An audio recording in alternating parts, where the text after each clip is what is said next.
बिस्मिल्लाहिर्रहमानिर्रहीम। अस्सलाम वालेकुम नाज़रीन, मैं हूं अमशारी आरिफ हमीद भट्टी, लाहौर पाकिस्तान से, और दुनिया की खबरों पर रोशनी डालेंगे और तजिया करेंगे। नाज़रीन, शॉर्टफॉल पूरा करने के लिए पाकिस्तानी अवाम पर महंगाई बम हुक्मरानों ने गिराने का फैसला कर लिया। IMF अब पाकिस्तान का बजट बनवाएगा। इब्तदाई इतलात के मुताबिक 864 अरब का शॉर्टफॉल पूरा करने के लिए अवाम पर महंगाई बम गिराया जाएगा, जिसमें सोलर और दीगर चीज़ों पर बढ़ाया जाएगा। दूसरा, सेल टैक्स में भी इजाफा किया जाएगा। IMF ने टैक्स खाता पूरा नहीं हो पा रहा, लिहाजा दफाई अखराजात से ज़्यादा हम कर्जे पर सूद दफाई अखराजात से ज़्यादा अदा करते हैं। IMF की तजावीज़ पर पाकिस्तान का बजट बनाया जा रहा है। माहिरीन के मुताबिक, माहिरीन कहते हैं पाकिस्तान की माशी सूरत हाल को तबाही के दहाने जो 4 साल में इस हुकूमत ने पहुँचाया है, अब बड़े बड़े बिजनेसमैनों की भी चीखें निकल आई हैं। पाकिस्तान के माशी एक्सपर्ट का कहना है कि महंगाई का तूफान IMF के जरिए पाकिस्तान की आवाम पर गिराया जाएगा। IMF ने सेल्स टैक्स 17 की बजाय 18% आवाम पर 18 की बजाय 19% आयद कर दिया जाएगा। आयद कर दिया जाएगा। आप जो एक माचिस की डिब्बी लेंगे, एक गिलास लेंगे, एक बॉल पॉइंट लेंगे, कुछ भी लेंगे, उस पर टैक्स बढ़ा दिया जाएगा। अशराफिया को तो यकीनन फ़ायदा नहीं करेगा, जिनकी अपनी प्रोडक्शन है, वो चीज़ बनाते हैं। कोई गिलास बनाता है, कोई बॉल पॉइंट बनाता है, कोई बोतल बनाता है, कोई टी सेट बनाता है, कोई टेबल बनाता है, कोई फर्नीचर बनाता है। वो प्रॉफिट हो मार्जिन बढ़ा लेंगे और आप जाएंगे तो आप पर सेल्स टैक्स 18 की बजाय 19% कर दिया जाएगा और आपकी ज़िंदगी अजाब कर दी जाएगी। ये भी कहा जा रहा है कि IMF ने फौरी तौर पर कहा है कि हमारी मर्जी के बगैर आप कोई रिलीफ नहीं दे सकते। हाँ, हुक्मरान वज़ीर आला पंजाब 12 अरब का जहाज़ ले सकती है। चेयरमैन सेनेट, चेयरमैन स्पीकर, अरकान असम्बली 2-2, 3-3% तनख्वाहें बढ़ा सकते हैं। 5-5, 4-4 करोड़ रुपए की गाड़ियाँ ले सकते हैं। वो गाड़ी ले सकते हैं जो 1 लीटर में 3-4 किलोमीटर करती है। ब्यूरोक्रेसी, सरकारी अफसरान जो पब्लिक सर्वेंट होते हैं लेकिन पब्लिक को गुलाम बनाने वालों के लिए सहूलतें, और 90% आबादी के लिए अजाब ही अजाब, महंगाई ही महंगा। इस हुकूमत की माशी नाकामियों ने सिर्फ एक ही काम किया है, PTI को ख़त्म करो। इख्तलाफी आवाज़ें जजों की हो, सहाफ़ियों की हो, सिविल सोसाइटी की हो, आम शहरियों को, उन्हें ख़त्म कर दो। दूसरी तरफ नाज़रीन, ये भी कहा जा रहा है कि पाकिस्तान में एक बहुत बड़ी ब्लंडर किया जा रहा है। बाज़ सीनियर पॉलिटिशियन ने आज बात की है कि अगर गिलगित बल्तिस्तानिया में जिस तरह पंजाब में पाकिस्तान में अवाम के मैंडेट पर डाका मारा गया था, ज़बरदस्ती इलेक्शन चोरी करने की कोशिश की गई नून लीग के लिए, तो गिलगित बल्तिस्तानिया के लोग एक ख़ास जज्बाती लोग हैं, अपने लोगों से प्यार करते हैं, पाकिस्तान से प्यार करते हैं। लेकिन जिस तरह PTI के ख़िलाफ़ जुनैद अकबर खान जो प्रेसिडेंट है KPK के, उन्हें गिरफ्तार किया गया, उन्हें सूबा बदर किया गया।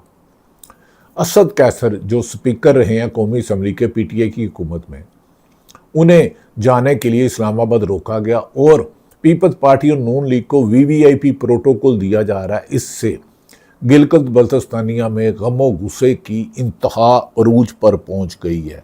दूसरी तरफ कश्मीर एक्शन कमेटी के साथ हुकूमत ने वादा खिलाफी कर ली है। हुकूमत ने पहले वादा किया था कि वो जो 12 महाजरीन की सीटें हैं वो नहीं करेंगे। आज़ाद जम्मू कश्मीर के लोगों का हक है, वो जो भी जियो पार्टी को वोट दे, दयानतदारी से वोट दें, उसका वोट गिना जाए और वो जमात बनाए। 12 इधर से MNA भेजकर हुकूमत बनाने का कंसेप्ट नहीं। लेकिन हुकूमत ने वादा खिलाफी की। अब उन्होंने 9 जून को जोम जुनून मनाने का कर लिया है। अगर गिलगित बल्तिस्तानिया के हमारे दोस्तों से आज बात हुई आज़ाद में, उन्होंने कहा कि अगर इन्होंने जिस तरह पाकिस्तान में 8 फरवरी का PTI से इलेक्शन चोरी किया था, अगर गिलगित बल्तिस्तानिया में किया क्या, तो वहाँ की आवाम उसका रिएक्शन देगी, घरों में जाकर नहीं बैठेगी। हम हुकूमत से ये गुजारिश करते हैं कि आपने हुकूमत तो ले ली, पाकिस्तान में अपोजिशन को आपने निस्तो नाबूद कर दिया। चाहे इमरान खान हो जो डयाला जेल में कैद है, जो पाकिस्तान का सुपरस्टार क्रिकेटर है, जिसमें दुनिया में इमरान खान की शनाख्त से पाकिस्तान का नाम कई मुल्कों में जाना जाता है। इस तरह जवेद मियांदाद भी अच्छे क्रिकेटर थे, ज़हीर बास भी, माजिद खान भी, दीगर भी अच्छे थे। लेकिन इमरान खान को जेल में रखकर जिस तरह 250 से 300 केस किए गए, पंजाब में जिस तरह इंसानी हकूक़ की पामाली की गई, 74 साल यास्मीन राशिद पर जो जुल्म सितम के पहाड़ ढाए गए, साबक गवर्नर पंजाब उमर सरफराज चीमा को इतने तशद्दुद किया कि उन्होंने कहा इससे बेहतर मौत थी। तो क्या इस नफ़रत का बीज बोकर आप खुद मौजूदा हुक्मरान, चाहे पंजाब में हो, चाहे KPK में हो, चाहे सिंध में हो, चाहे वफाक में हो, चाहे बलूचिस्तान में हो, क्या आप अमन से रह सकते हो? क्या ऐसे अफसरान कब तक आपको रेस्क्यू करते रहेंगे, आपके कहने पर जुल्म करते रहेंगे? ब्यूरोक्रेसी और पुलिस अफसरान, ब्यूरोक्रेसी के आपके कहने पर आपके मुखालफिन का कारोबार तबाह कर दें, उनको झूठे केसों में मुलवस कर लें, उनको इनकम टैक्स के नजायज़ नोटिस भेजें, उन्हें FBI वाले तंग करें, उन्हें पुलिस वाले तंग करें, उनकी फैक्ट्रियाँ कारखाने बंद किए जाए, उनको जुर्माने किए जाए, उनके बच्चों को अगवा किया जाए, उन पर झूठे मुकदमा दर्ज किए जाए, अदालतें ज़मानत ना लें। 9 मई का जिन्होंने किया उनको सज़ा होनी चाहिए थी, कौन कहता है नहीं होनी चाहिए, लेकिन असल मुल्ज़मान का पहले जुडिशल कमीशन कराया जाए। लेकिन अब नाज़रीन, बदकिस्मती ये है कि पाकिस्तान में शॉर्टफॉल पूरा नहीं हो रहा, शॉर्टफॉल पूरा नहीं हो रहा। हम जितना IMF से कर्जा लेते हैं उससे ज़्यादा इंटरेस्ट यानी कि सूद पर बैरूनी मुल्क के जो कर्जे हैं उनका सूद अदा करने के लिए पैसा करते हैं। महंगाई का ऐसा तूफान है कि आटा, दूध, चावल, बिजली का बिल, पेट्रोल का 1 लीटर पेट्रोल, गैस का बिल, ये आपकी बेसिक ज़िंदगियों से आपके रेंज में रहा ही नहीं। 90% आबादियों में तालीम अब बच्चे लोग पढ़ा ही नहीं सकते। प्राइवेट स्कूलों में, सरकारी स्कूलों के भूत बंगले बना दिए कि जान के साजिश के, क्योंकि जो एलीट कैप्चर माफिया है वो प्राइवेट एजुकेशन में आ गया है और प्राइवेट हेल्थ में आ गया।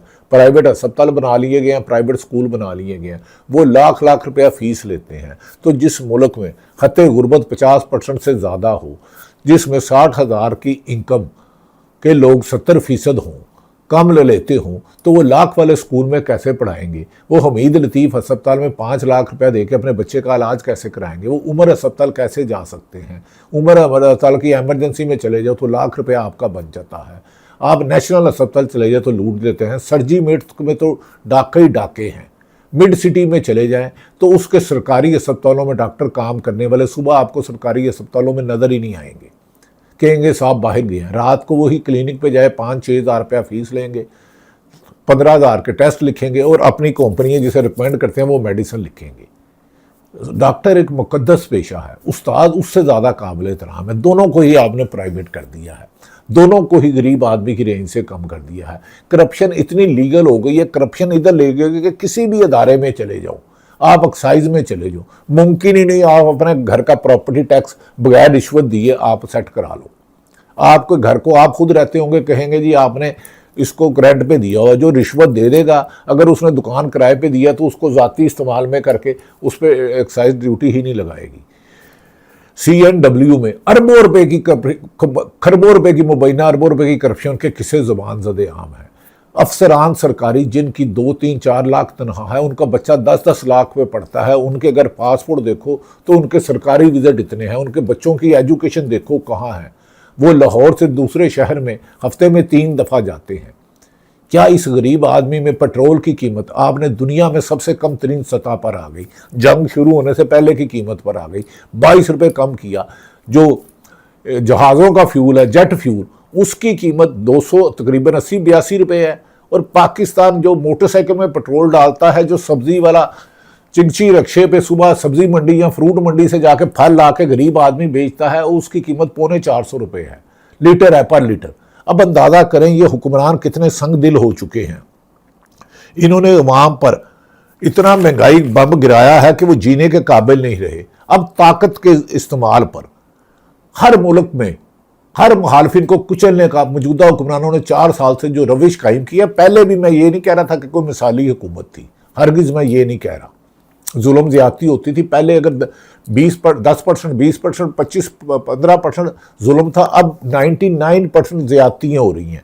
तो ताकत के गलत इस्तेमाल से मुखालफिन को कुचलने से लेकर उनके कारोबार तबाह करने, उनको गिरफ्तार करना, उनकी फैमिलियों को मारना, उनको मुल्क छोड़ने पर मजबूर करना, उनको शहर छोड़ने पर मजबूर करने से लेकर इलेक्शन जीतने तक, यहाँ तक कि सुप्रीम कोर्ट के जस्टिस मंसूर अली शाह का रास्ता रोकने के लिए 26 और 27वीं तरमीम ला के ये अफरीदी को चीफ जस्टिस बनाया गया कि इमरान खान को आईनी अदालत में जस्टिस मीनुद्दीन इंसाफ नहीं देगा, ताजात इमरान खान अंदर रहेंगे। और ये झूठी खबर शुरू करवा दी कि इमरान खान को साथ अडयाला जेल में एक साबक आर्मी चीफ मिले। हमें तो ये खबर कन्फर्म नहीं, अगर इमरान खान खुद कर दे तो उनकी मर्जी, अगर उसे उसकी बहनें नहीं मिल सकती, अगर बीमारी की सख्त में उसकी बुशरा बीबी की हालत ना सिर्फ आँख की बनाई गई है और भी 2 तकलीफ़ें हो चुकी हैं, उन्हें उनका ज़ाती चेकअप नहीं कराने दिया जा रहा, उनकी बहनों को, उलीमा बीबी को, नौरीन न्याजी को, दीगर बहनों को मिलाया नहीं जा रहा। उन्हें यह नहीं पता कि उनके भाई को बीमारी कौन कौन सी है, उनका मेडिकल चेक नहीं हो रहा। डॉक्टर उनका फैसल सुल्तान 10 दफ़ा गई शौकत खानम से, उन्हें मिलने नहीं दिया गया।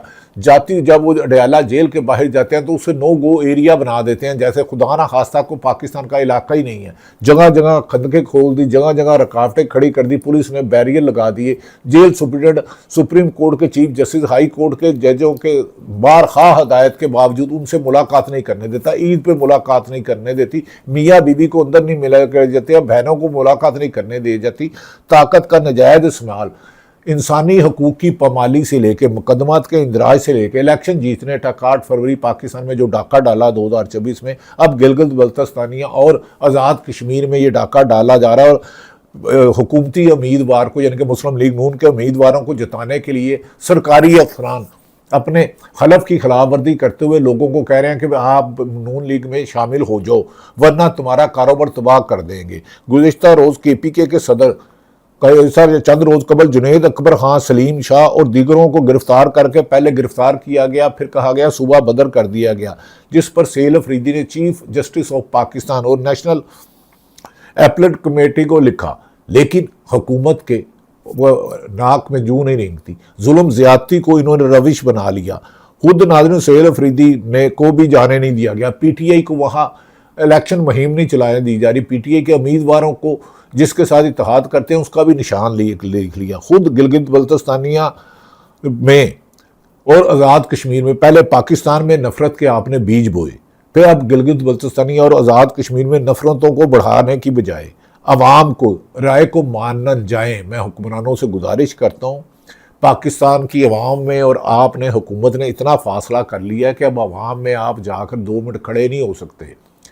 सिक्योरिटी के बगैर आप रीगल चौक में नहीं खड़े हो सकते, लियाकतबाद नहीं जा सकते, कराची तारक रोड पे नहीं जा सकते, कोयटा नहीं जा सकते, पेशावर नहीं जा सकते। मौजूदा हुक्मरानों की अक्सरियत सिक्योरिटी के बगैर, नहीं तो जाके दिखाएं, क्योंकि अवाम को आपने खौफ की वजह से चुप करा लिया। झूठे मुकदमात लोगों के बरहना करके तशद्दुद किया गया, नौकरियों से निकलवाया गया, यास्मीन राशिद को गिरफ्तार किया गया, इमरान खान को 35 साल सज़ा, 65 साल सुना दी, बुशरा बीबी को सुना दी और हज़ारों लोगों को सुना दी, यहाँ तक कि आलिया हमज़ा को सज़ाएँ सुना दी, सनम जवेद को सज़ाएँ सुना दी।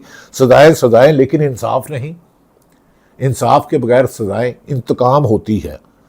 नाज़रीन, मौजूदा निज़ाम सिर्फ 22 रुपये हाइब्रिड निज़ाम हार गया, आवाम जीत गई। गुज़श्ता रोज़ वज़ीर डिफेंस मिनिस्टर मोहतरम ख्वाजा आसफ साहब ने कहा कि मैंने मेरे मुलाजम के गांव के लोगों, 2 मुलाजम के किसी रिश्तेदारों के गांव में ट्रांसफार्मर सल गया, मैंने किसी CEO को फ़ोन किया तो उन्होंने 80,000 रुपया उससे ले लिया और रिज़ भी नहीं दी। आज अवैस लगारी जो करप्शन की अमाजगाह हैं, जो करप्शन के लिए दलाइल देते हैं, मैं अवैस लगारी साहब, खुदा का वास्ता है, वावडा वालों की लूट मार से लोगों को बचाएं। आप 35 या 50 यूनिट चलने पर 10-10 हज़ार बिल आ रहा है। आपने ख्वाजा आसफ की एक ट्विटर पे, एक X पे पोस्ट पर तो प्रेस कॉन्फ्रेंस डाली और जो 90% पाकिस्तान की आवाम को ओवर बिलिंग दिली जा रही है, कभी आपने सुना कि उन गरीबों के घरों के चूल्हे बंद हो गए हैं आपके बिल देते देते, वो किस्तें कराते कराते नडाल हो गए हैं। किसी आपके लिए किसी किसी वावडा के दफ्तर जाए और किसी को कहे कि किस्तें करा के दिखाएं, जितनी देर वो 10-15%, 20% रिश्वत नहीं लेते। खुदा का खौफ करें, अल्लाह से डर जाएं। इस कदर जुल्म, इस कदर ज़्यादती, इस कदर नाइंसाफ़ी अब KPK में आपने मान लिया, गिलगित बल्तिस्तान में चोरी की हुकूमत बना ली। जैसे पंजाब में आप किसी एक शहर में नहीं जा सकते बगैर सिक्योरिटी के, बाकू वज़ीर आला जा सकती हैं। शहबाज शरीफ मेरे जो पसंदीदा हैं, उन्होंने कम से कम 5 या 4 दर्जन से ज़्यादा दौरे किए हैं। पाकिस्तान में इन्वेस्टमेंट आ नहीं रही। आप गर्दिशी कर्जे इतने बढ़ते जा रहे हैं, इतने बढ़ते जा रहे हैं कि आपका मुल्क दफाई बजट आपके सूद से कम है। आपको यूएई, आपके हमारा ब्रादर इस्लामी मुल्क, कल भी हमारा इस्लामी मुल्क था यूएई, वो हमें निकाल रहा है। आपके पासपोर्ट की इज्जत कहीं नहीं रही। आपके इंडेक्स में अदालतें सबसे आखिरी नंबर पे आ रही हैं। जमहूरियत इंडेक्स में सबसे आखिरी नंबर पे आ रही हैं। वर्ल्ड ऑर्गेनाइजर जो करती हैं, दहशतगर्दी पहले नंबर पे आ गई है, करप्शन पहले नंबर पर आ गई है। सिफारिश करप्शन के बगैर मुमकिन ही नहीं रहा। नाज़रीन, ऐसे में क्या इमरान खान को जेल में रख लेंगे? परसों फिर तारीख है इमरान खान की, कल माफ़ी चाहता हूँ। क्या इमरान खान की बहनें जाएंगी? क्या सुहेल अफरीदी जाएंगे? अगर जाएंगे तो उन्हें मुलाकात नहीं करने दी जाएगी। किस कानून के तहत कैद तन्हाई में आपने रखा है? मान लिया पीपल्स पार्टी में आसफ अली जरदारी को नवाज शरीफ ने गलत गिरफ्तार किया था, जनरल मुशर्रफ ने गलत गिरफ्तार किया था, जहां नवाज शरीफ को भी मान लिया गलत गिरफ्तार किया था, तो क्या आपने तो इमरान खान पर जितने मुकदमे दर्ज किए, एक रिकॉर्ड दिखाएं कि पाकिस्तान में आपने कितने छापे मारे हैं PTI के घरों में, और टोटल तमाम सियासी जमातों के खिलाफ कितने मुकदमे दर्ज हुए हैं और PTI के खिलाफ कितने दर्ज हुए हैं, उनकी लीडरशिप कारकुन रहनुमाओं के। मैं PTI का कारकुन नहीं हूँ, लेकिन PTI मेरे भाई है, नून लीग वाले भी मेरे भाई हैं। खुदा के लिए हर शहरी का हक है कि वो अपनी मर्जी के जमात को वोट दे। साफ़ी का काम है गैर जानिबदारों का, जज से ज़्यादा साफ़ी को गैर जानिबदार होना चाहिए। हाकिम वक्त चाहे मुशर्रफ हो, पीपल्स पार्टी हो, नून लीग हो, PTI हो, अगर कहीं करप्शन हो रही है तो उसकी निशानदेही करे। अपोजिशन को तो हुकूमतें हमेशा स्क्रूटाइज करती रहती हैं। साफ़ी का काम है सच देना। आखिरी उम्मीद की किरण सुप्रीम कोर्ट हुआ करती थी, हाई कोर्ट हुआ करती थी। 26वीं और 27वीं अब 28वीं तरमीम के बाद आसफ अली जरदारी कितने मजबूर बेबस हो गए कि अपना हम एस्टैब्लिशमेंट को मजबूत करेंगे। और एस्टैब्लिशमेंट मजबूत है तो पाकिस्तान मजबूत है ना भाई। एस्टैब्लिशमेंट फौज है, फौज कोई अलग मखलूक नहीं होती। मेरी फैमिली में 10 लोग होंगे, आपकी फैमिली में होंगे। फौज हमारी थी, हमारी है, हमारी रहेगी। हाँ, जो इख्तियार से तजावज़ करता है वो जुल्म करता है, ज़्यादती करता है। अयूब खान ने मार्शल लगाया, गलत किया। यहिया ने लगाया, गलत किया। ज़ियाउल हक मुशर्रफ ने किया। जो भी सरकारी अफसर इख्तियार से तजावत करता है, और सियासी जमातों को या मुखालफिन को या सहाफ़ियों को या जजों को अपने खिलाफ हलफ की खिलाफ वर्जी करते हुए अख्तियारात का नाजायज़ इस्तेमाल करता है, वो काबिल गिरफ्त है। नाज़रीन, अब आ जाते हैं कि पाकिस्तान में इमरान खान की मौजूदा हुक्मरान रिहाई करने के चक्कर में नहीं है। अगर PTI वाले, ओवरसीज पाकिस्तानी वाले हर शहर से रोज़ाना एहतजाज करें, लेकिन पुरअमन चाहे ये गिरफ्तारियां भी करें, तो फिर इमरान खान की रिहाई मुमकिन होगी। अदरवाइज इमरान खान की दूसरी देखें। दूसरी तरफ नाज़रीन, अमेरिका की चालाकी देखें। अमेरिका के न्यूयॉर्क टाइम ने लिखा है कि सदर ट्रंप की शायद नीयत ख़राब हो गई है, वो नए मसवदे पर भी साइन नहीं कर रहे। वो साइन क्यों नहीं कर रहे? एक तरफ इसराइल को कह के डोनाल्ड ट्रंप गजा पर हमला करा रहे हैं, लिबनान पर हमला करा रहे हैं, जो 70% ज़्यादा आगे कब्जा कर लिया है, और एक तरफ ईरान का मसवदा मिल भी गया है, जिसपे एग्री भी हो गए, कह रहे थे चंद घंटों में होगा। अब मसवदा नहीं कर रहा, और अब कह रहे हैं कि नया मसवदा भेज रहे हैं, जिसमें वो कह रहे हैं कि यूरेनियम मेरे हवाले करो, जिसे वो पहले दिन कह चुके हैं ये मुमकिन नहीं। अपना हुर्मस खोल नहीं रहे। डोनाल्ड ट्रंप, जिस पर ईरानी हुक्मरानों ने कहा कि न्यूयॉर्क या ईरान अमेरिका, ट्रंप क्यों नहीं नए मसवदे का कर रहा? उन्होंने कहा इस जानबूझ के कर रहा है ताकि लिबनान और गजा पर इसराइल के मजीद कब्जे करा सके।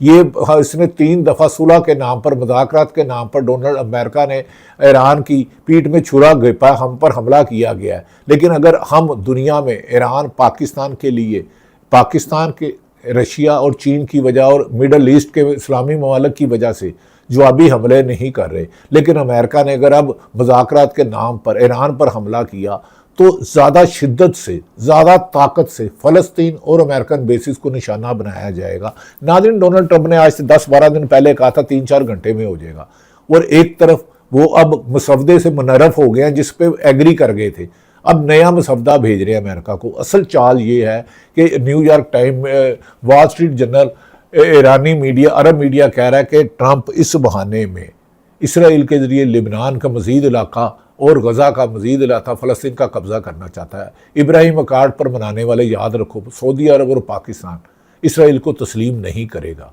ये कायदे आज़म का विजन था। इसराइल को फ़लस्तीन को आज़ाद रियासत मानना होगी। दहशत से ये मुल्क, धमकियों से ना ईरान दबेगा ना पाकिस्तान दबेगा।